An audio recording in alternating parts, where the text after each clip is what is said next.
So I've had a strange relationship with this release, right, of Doctor Who.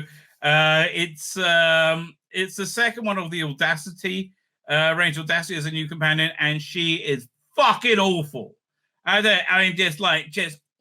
Every line is a cringe fest. Oh, so terrible. So the first release, Audacity. They don't explain anything. Why is she called Audacity? She's a Regency era lady who is black and better than everyone and hates everyone. And saintly and talks down to her. She's just nails on a chalkboard. She's awful. So I tended not to get this. Then I was given a copy and I said, I'll listen to it. And if I think it was okay, I'll buy it, right? And it was on the borderline, right? I was on the borderline because I don't think I would. In hindsight, if I'd known what this was after a listen, I wouldn't have bought it, right? But I did. But I did listen to it, and I don't think it was fraudulent in its advertising, right? And also, it had a good hook. The Bleak Midwinter. I like Christmassy stuff. So at the end of the first Audacity, they go and they pick up Charlie. It's in the middle of the run with Eighth Doctor and Charlie. By the way, the Eighth Doctor's head is a bit too big in this, right? That actually looks like a face swap. It was done badly. But yeah, his face is too big. Speaking of somebody who does this a lot, it's his positioned wrong.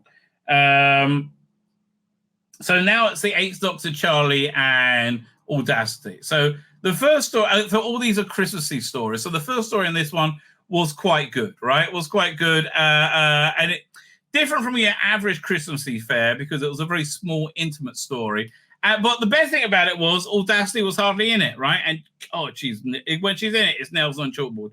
24 Doors by John Dorney. John Dorney is a solid writer. So he's talking about the 24 doors of an advent calendar. They got this like kind of artsy thing where at the beginning of each scene they say which door is opening. But the story really centers around a ex-alcoholic, a recovering alcoholic Santa, played by Tom Watkins, who is excellent. He's great in everything. And who is it? Jason Watkins, right? Absolutely great in it, great in everything. When the TARDIS lands in London on the 1st of December, the Doctor decides to treat his commander suit. This is the noughties, like 2003, to a Christmas holiday, even down to dragging out the Baker Street Advent calendar. But elsewhere in the city, a Department of Santa starting to have a very unnerving month. He's on a collision course with the time travelers. Is it going to be having a happy Christmas? Well, again, this is a very supernatural story, right? It's magical to a certain extent, right? But told with a sci-fi explanation. Again, this is not like your TV Christmas special. Much more like Doctor Who by M.R. James, set in the early 2000s. But I think this was a pretty solid story, right? The Empty Man by Tim Soley, much weaker, because much more Audacity in it, right? It has Nicholas Grace in it, who's actually excellent, beautiful voice, playing like an old radio announcer of spooky ghost stories. And this is, I think, in the 1930s, maybe. Good evening, listeners. It's time for, Eldridge Brinkwood, that splendid scribe of scary stories, to tell you another one that tells of Christmas Eve, except this isn't a horror like no other. The Doctor and his friends have stirred something in the dark, something ruthless and relentless, and as the empty man must feast. Yeah, again, very cerebral story, very like relentlessly being stalked by this non-corporeal entity. Good character work with the character. What's the word again? Eldred Brinkwood. Good use of radio, of who he is. All of this stuff is okay. The drawback is Audacity. Oh God, she's awful. I mean, like, I don't know what the hook is if they're going to do more of these to try and get me in, but she really pushes me away. Right. Final story. Winter Demon is the weakest one. Roy Gill. I think this is kind of a rip-off of the Night of the Demon. There's certainly a scene that they rip off where this paper tries to burn itself by hurling itself in the fire, this little incantation, right? And they know it's just the weird. No, it was trying to, but so they do the same thing as.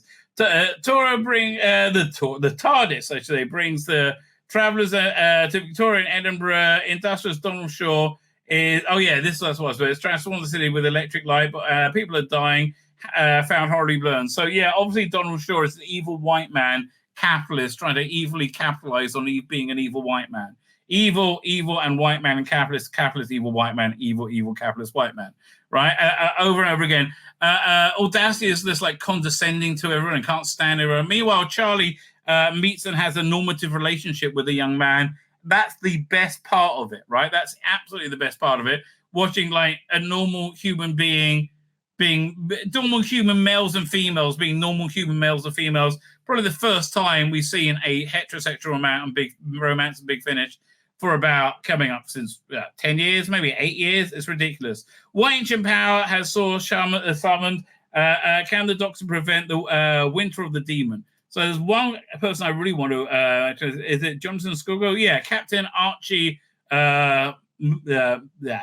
So that's Charlie's love interest for the story. He's very good, right? He's very good. He's very, very personable. So this is not a recommend, right? Because of the awful character audacity. There's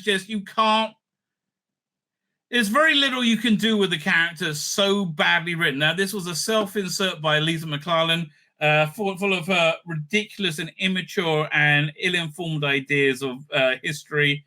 Her imagination that women had it worse than men, ridiculous. I mean, yeah, sure. If you're talking about the gentry, yeah, they did. But if you're talking about, normal people, they didn't. So it really is genuinely ridiculous, and you just can't get away from that, right? You just can't get away from how freaking awful that is, right? Genuinely can't. My name's Tzvi Lebetkin, the Rabbi from another planet. Please like, share, and subscribe, and ring that little bell. Ring the little bell so you are notified when new videos drop.